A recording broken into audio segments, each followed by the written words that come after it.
Item 12 is consider approval to pay PVA appeals board members. That's a group that if there are any appeals, they do have a right to a hearing, and that was the people that said, I think we got Sean Gibson. We talked about that Yeah. a while back. Yeah. Mr. Masters? Yes. Mr. Elder? Yes. Mr. Wicker? Yes. Mr. Bishop? Yes. Unanimous. Thank you, fellas. Item 13, consider approval of ALC Court Facilities reimbursement agreement for fiscal year 2018-19. Motion. Second. Mr. Masters? Yes. Mr. Bishop? Yes. Mr. Wicker? Mr. Elder? Yes. Unanimous.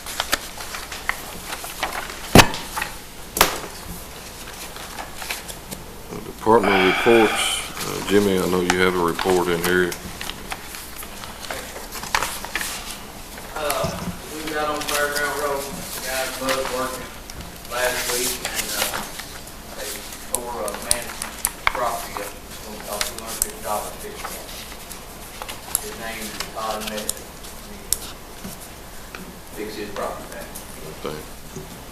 I'm going to make a motion on there and just keep going. I got one more. Motion. Second. The boom mower.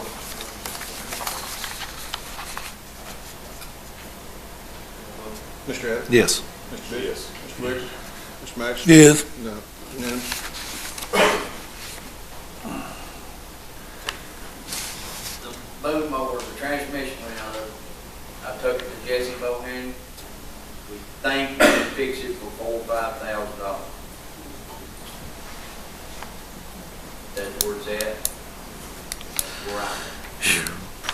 Well, I guess we'll wait and get a bill and take care of that at the I time. just want to tell y'all, So, that's where we at. do you need a motion for to go ahead and fix it?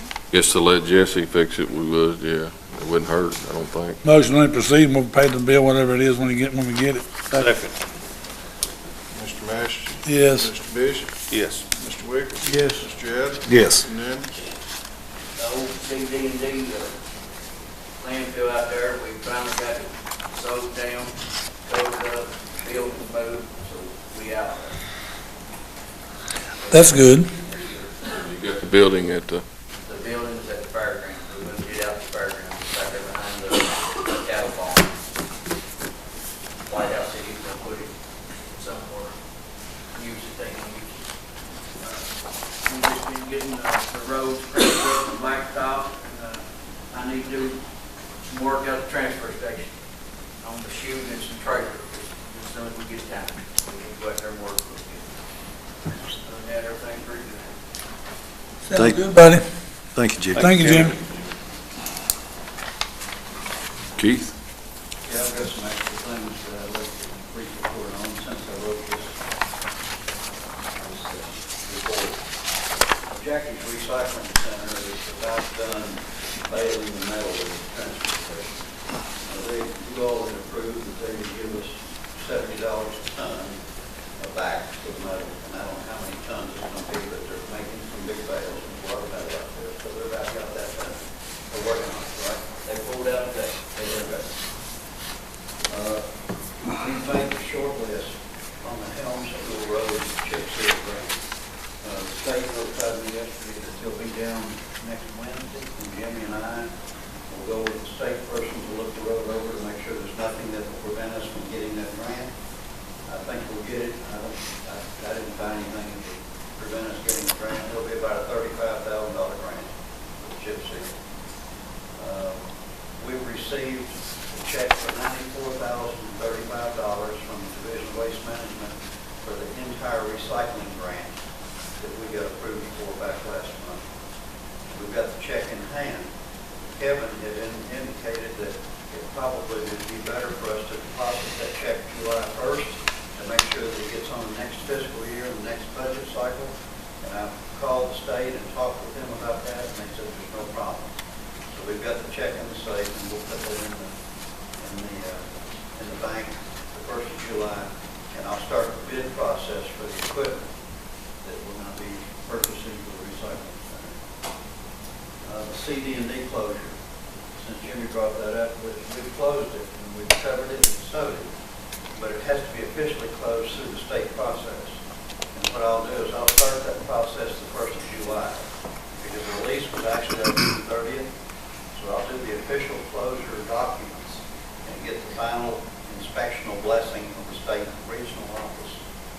after the 1st of July. But right now, we've pulled out, it's pretty much done. Finished photographing yesterday of the bridges and the roads that we're going to be putting in grants for with Jimmy. I did most of them with Jimmy, but I got Paul Shoemaker Road finished yesterday. So I've got all that documentation, and next week, Judge, you and I and Jimmy will get together, and we'll start that grant process, and approval process to get the monies for those repairs that we can get.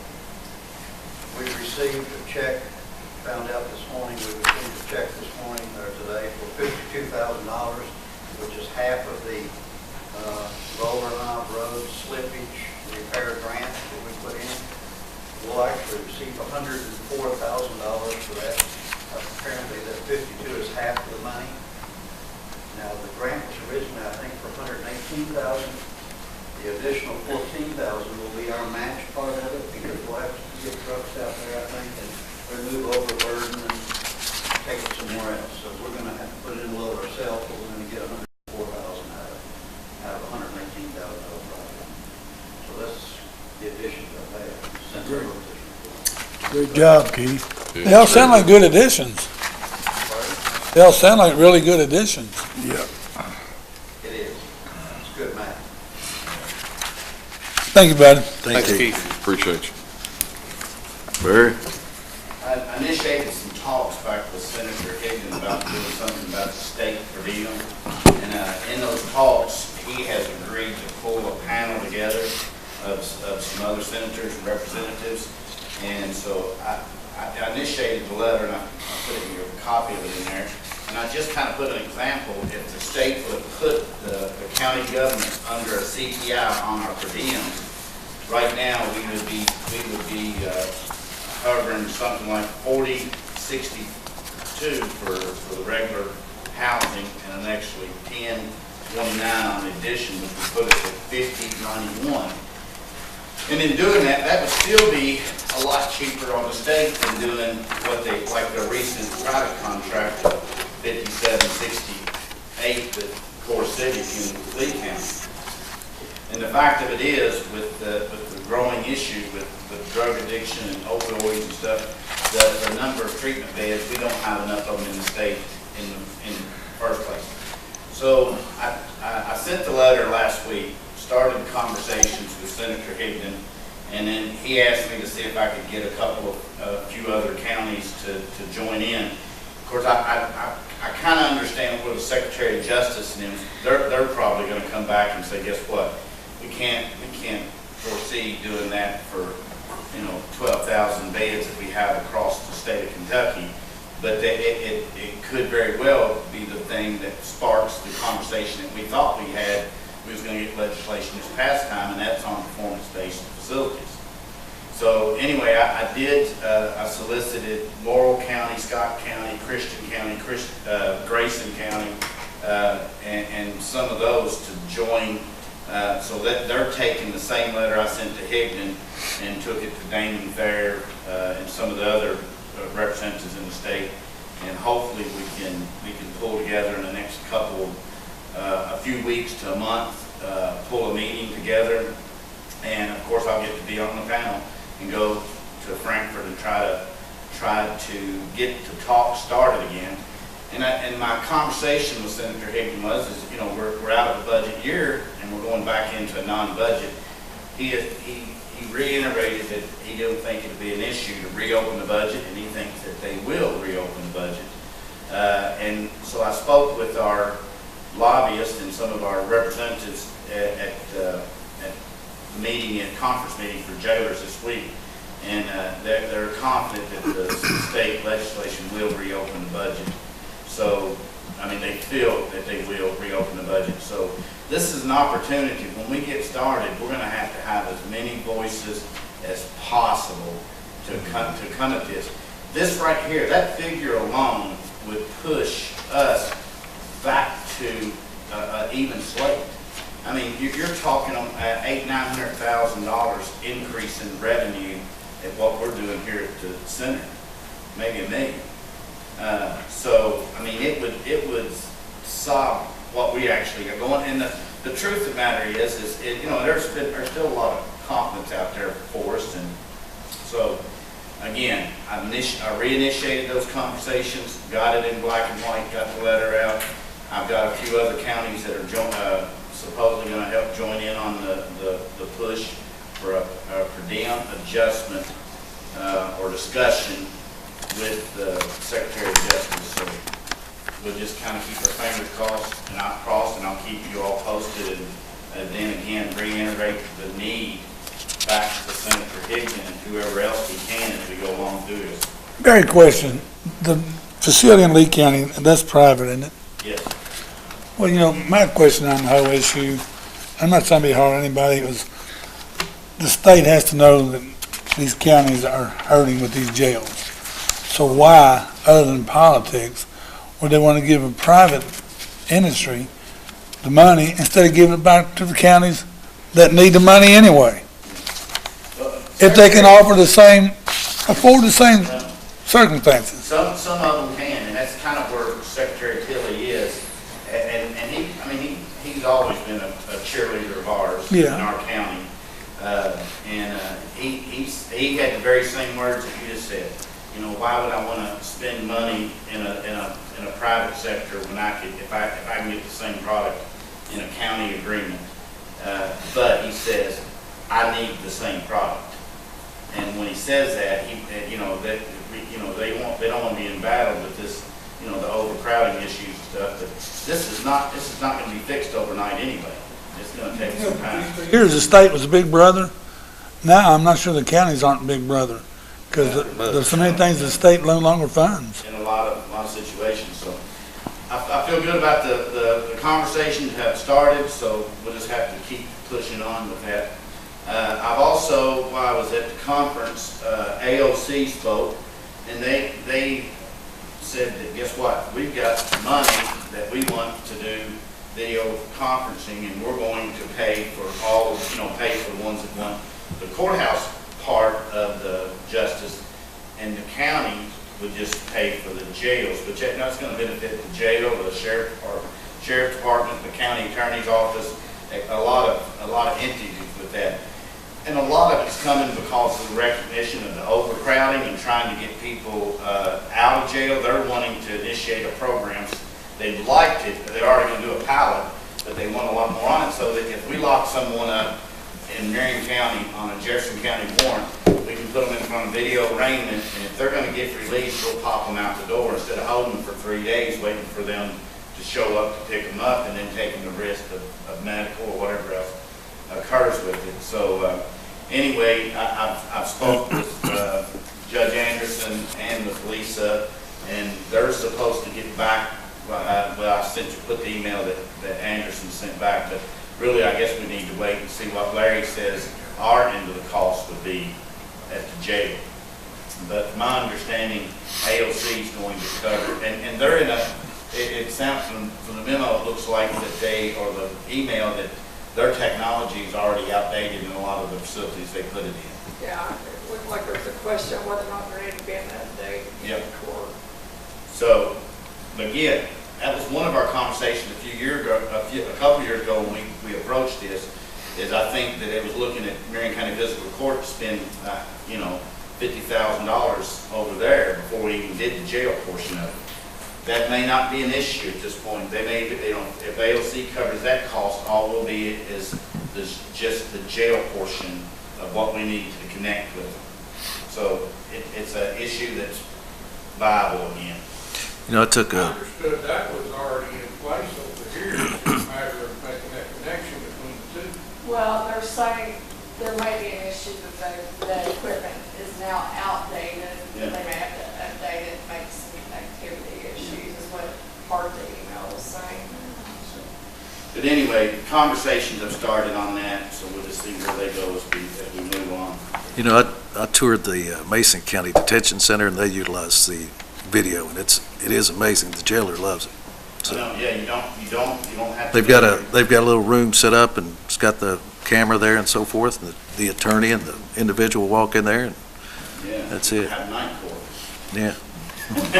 They built the room when they built the jail. Yeah. Well, actually, John, there's some judges, they would make comment that judges are doing the iPad, they'll do from the house if they have to get cases heard. So you would have to transport, you could just take them in that room and, Take them in the room, let them do the arraignment, if they're gonna raise that, whatever we're gonna do with the bond, and we'll process the court case. I mean, that'd save a lot of time and people, wouldn't it? I mean, Oh, yeah. Cost. Well, it's a safety issue too. Have you heard any more about what McConnell was, the grant he was trying? I got some of that covered here. Right now, the next thing I got is I got the monthly report. We added some stuff in there I think you'll like. I know some of the conversations we had in the past, but now we're doing by agency arrest. And then you can actually see on a pie chart on the previous month where your arrest coming from. Like Lebanon PD was 38%, Marion County Sheriff 22, and then so forth of the new commitments that we had. And as you look at the chart, it also, I mean, it's just, the issue's not going away, but I mean, it shows that it's there. Is, the drug possession charges are still outweighing everything else we're bringing in the jail. I mean, that's the number one, that's the leading charge is drug charges. And that's not just Marion County, it's just everywhere. But anyway, I thought the charts get a little bit more color and explanation to it, so anyway, hopefully that's a little something added bust through. I do need, today I submitted with you all our policy changes. We have to have all of our policies done annually, so they're submitted to you. You've got the copies of them and stuff. What I need though is, we had in the minutes that we have submitted the policies for approval, and then on the July 5th meeting, issue an actual vote approval. But if you have any questions looking at the policies or whatever, you've got a list, you can check them out. I've got it in my agenda if you want to go ahead and vote on it. It's consider approval of detention center updates to policies and procedures for fiscal year 18-19. There's nothing drastic other than some language Motion. changes. Motion. Second, Mr. Elder? Yes. Mr. Masters? yes. Mr. Bishop? Yes. Mr. Wicker? Yes. This week, I received a phone call from Secretary of Justice John Tilley's office, and Jackie, this is going to go back to what some of what you was talking about, but John Tilley, Secretary of Justice, has been working with the U.S. Ag Department, and they have looking for something for the U.S. Ag to develop in the opioid or drug addiction development. So they're looking for a rural county in Kentucky to invest in to do an expansion on treatment. So Secretary Tilley gave him a list of 5 counties, Marion County being one of them, and they have selected Marion County to tour, check our programs, and look at our idea, thought process for our expansion.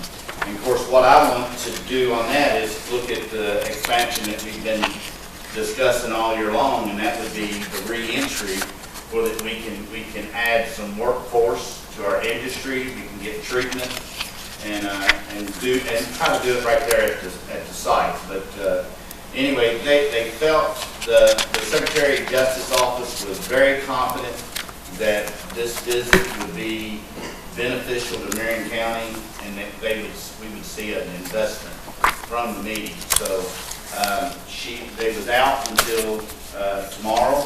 So I'm hoping anytime past next week, I'll get a phone call to schedule that meeting. It'll be again something that we want to do a immediate follow-up with our representatives and stuff to make sure that we secure it. But the Secretary of Justice office felt very confident that they would invest in us. Great. So, Awesome.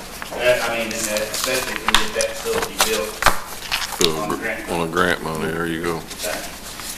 We'll be unveiling tomorrow a new website for the jail. We've always had a website which they can check out current arrestees and stuff. But MarionCountyDetention.com is a new website. It'll tie into it. It's a very interesting site. I would encourage you to check it out. We have a page of history of everybody that was elected jailer from the 1800s forward. We've got photos, articles, and we do have some family history on some of the individuals that held office. We have a lot where you can visit and check out, look at the different staff on different departments, who they are, where they're from. It's just a very neat site. It's going to be really friendly for friends and family. They can go in, go to the site, go to spots, and they can make essential over-the-counter type or over-the-counter type meds or T-shirt, socks, underwear type orders for the inmates and place them from the website. So it's just a little new thing, a little bit more informative. We're thinking about doing this, the rest draft on a monthly basis, showing where the numbers are and how they're coming in. Awesome. So, Great. Thank you, Barry. encourage you to check it out. Thank you. Thank you, Barry. Thanks, Barry. Barry, appreciate it. Thank you all.